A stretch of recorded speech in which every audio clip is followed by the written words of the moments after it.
Hello मेरे champions. तो maths का एग्जाम हो चुका है। अब जैसा भी गया हो, अच्छा बुरा, उसको अब साइड में रखो, क्योंकि अब पूरा का पूरा फोकस शिफ्ट करना है अगले पेपर पर, यानी कि इंग्लिश पर। और ये जो अगले कुछ दिन है ना, ये इंग्लिश के लिए सबसे क्रूशल हैं। इसीलिए इस पूरे प्लान में हमने आपके लिए एक कंप्लीट मास्टर प्लान तैयार किया है। तो एक बात याद रखो, मैथ्स का गुस्सा हो या खुशी, सारी एनर्जी अब इंग्लिश के पेपर में निकालनी है। एक पेपर से परसेंटेज डिसाइड नहीं होता। अगर आगे के पेपर सीरियसली दे दिए ना, तो सब कुछ बैलेंस हो जाएगा। और इंग्लिश यार, वो सब्जेक्ट है जो आपके ओवरऑल स्कोर को एक जबरदस्त जंप दे सकता है। हाँ, बिल्कुल सही सुना। ये अगले 4 दिन पूरा का पूरा गेम पलट सकते हैं। ये सिर्फ एक और एग्जाम की तैयारी नहीं है, ये एक स्ट्रैटेजिक मिशन है बॉस। अगर इन दिनों को अच्छे से यूज कर लिया ना, तो I am telling you, life के बेस्ट मार्क्स इंग्लिश में आ सकते हैं। तो अपना मास्टर प्लान है क्या? चलो इसको आराम से 4 हिस्सों में देखते हैं। सबसे पहले 40 नंबर की फाउंडेशन यानी लिटरेचर, फिर आएंगे स्कोर बूस्टर्स, ग्रामर और राइटिंग। उसके बाद फाइनल बॉस से मिलेंगे जो है रीडिंग सेक्शन, और आखिर में सबसे इंपॉर्टेंट पढ़ाई और एग्जाम हॉल की पूरी स्ट्रैटेजी। रेडी हो? ओके, तो शुरू करते हैं सेक्शन नंबर 1 से, लिटरेचर। ये आपकी 40 मार्क्स की फाउंडेशन है, यानी कि सबसे ज्यादा वेटेज इसी सेक्शन का है, तो सबसे ज्यादा ध्यान भी यहीं देना है। पूरे 40 मार्क्स, ये कोई छोटा मोटा पार्ट नहीं है पेपर का। अगर लिटरेचर स्ट्रांग है ना, तो 95 प्लस स्कोर करना बहुत बहुत आसान हो जाता है। सिंपल रूल है। अगर 3 दिन है तो 2 दिन सिर्फ और सिर्फ लिटरेचर को ही देने हैं। अब सवाल ये है कि लिटरेचर के किसी भी चैप्टर पर मास्टरी कैसे करें? तो ये रहा एक सिंपल सा 4 स्टेप प्लान। स्टेप 1, एक क्विक समरी वीडियो देख लो। स्टेप 2, एनसीईआरटी टेक्स्ट के इंपॉर्टेंट पार्ट जरूर पढ़ो, सिर्फ कहानी सुनने से काम नहीं चलेगा। स्टेप 3, हर चैप्टर के कैरेक्टर स्केच और कीवर्ड्स को समझो। और स्टेप 4, पिछले सालों के क्वेश्चंस यानी पीवाईक्यूज प्रैक्टिस करो। ये बिल्कुल फेल प्रूफ तरीका है। अच्छा, एक टॉप क्लास आंसर कैसे लिखना है सुनो। पहली ही लाइन में ऑथर या पोएट का नाम लिख दो। एग्जामिनर पर फर्स्ट इंप्रेशन जबरदस्त पड़ता है। हर चैप्टर के यूनिक कीवर्ड्स यूज करो। पोएम्स के लिए सारे पोएटिक डिवाइसेस आने ही चाहिए।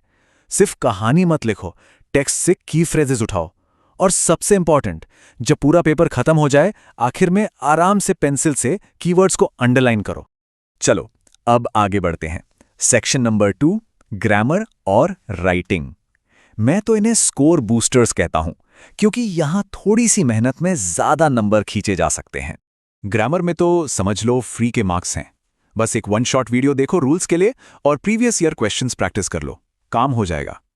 वही राइटिंग सेक्शन में फॉर्मेट ही सब कुछ है। Format is king.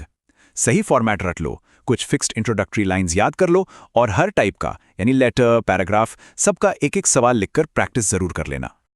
और हाँ, एक प्रो टिप, इसको गांठ बांध लो। राइटिंग सेक्शन का हर सवाल, चाहे वो लेटर हो या एनालिटिकल पैराग्राफ, हमेशा एक नए फ्रेश पेज से शुरू करो। इससे पेपर एकदम साफ सुथरा और प्रेजेंटेबल लगता है। अब आते हैं हमारे फाइनल बॉस पर, सेक्शन 3, द रीडिंग सेक्शन। पिछले कुछ सालों से ये सेक्शन थोड़ा सा ट्रिकी आ रहा है, और सच कहूं तो यहीं पर सबसे ज्यादा नंबर कटने का डर रहता है। और मैं बिल्कुल साफ साफ बता रहा हूं, अगर इस सेक्शन की प्रैक्टिस नहीं की तो नंबर कटने वाले हैं। बहुत से स्टूडेंट्स इसको हल्के में ले लेते हैं, बट यार ये 20 मार्क्स का सेक्शन है, इसे इग्नोर करने की गलती तो बिल्कुल मत करना। तो इसका सोल्यूशन क्या है? सोल्यूशन है द टाइमर मेथड। इसे यूज कैसे करना है? सिंपल है, कम से कम 5 अनसीन पैसेजेस सॉल्व करो, और हर पैसेज के लिए 15 से 20 मिनट का टाइमर लगा लो। इससे एग्जाम हॉल के लिए आपकी स्पीड और स्ट्रैटेजी दोनों एकदम सेट हो जाएगी। चलो अब आते हैं अपने आखिरी सेक्शन पर, द मास्टर प्लान।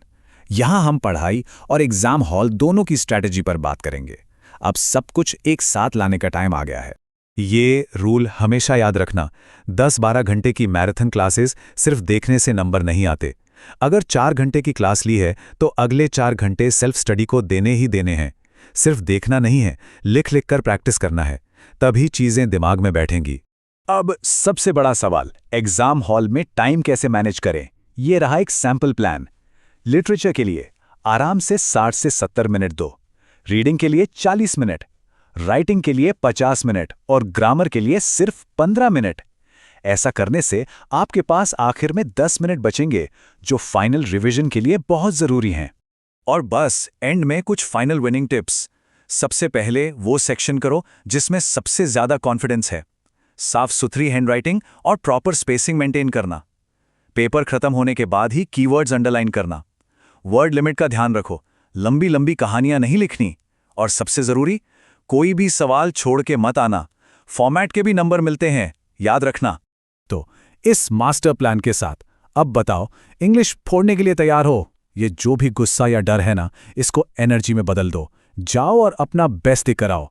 ये एग्जाम आपकी लाइफ का सबसे बेहतरीन एग्जाम होने वाला है। All the very best.